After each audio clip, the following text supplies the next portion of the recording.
From VOA Learning English, this is the Education Report in Special English. The Afghan Youth Orchestra performed in the United States in February. 48 young musicians traveled from Kabul to play at some of the most famous American music halls. They performed at the Kennedy Center in Washington and Carnegie Hall in New York City.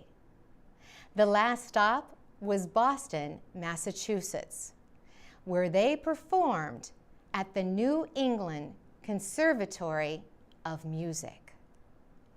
The musicians perform versions of Western classical compositions and also traditional Afghan music. Violins and trumpets played along with the rubab and a sitar in a performance of Bolero by Maurice Ravel. The State Department and the United States Embassy in Kabul funded most of the trip. Secretary of State John Kerry called the young musicians ambassadors of peace. Afghanistan's former Taliban rulers banned music when they took power in 1996. Also, under the Taliban, girls were not permitted to be educated after the age of 8. Today, music is studied and played freely in Afghanistan.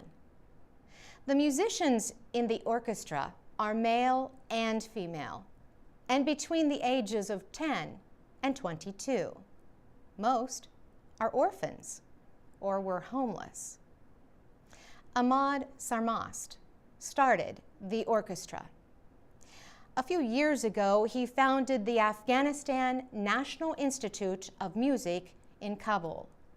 The youth orchestra developed from that school. Ahmad Sarmast says he is very pleased with the accomplishments in such a short time. He says the idea of the trip was to change the way people view Afghanistan. The children, he says, are ambassadors of Afghan culture whose efforts reflect the changes in their country in the last 10 years. For VOA Learning English, I'm Carolyn Presutti.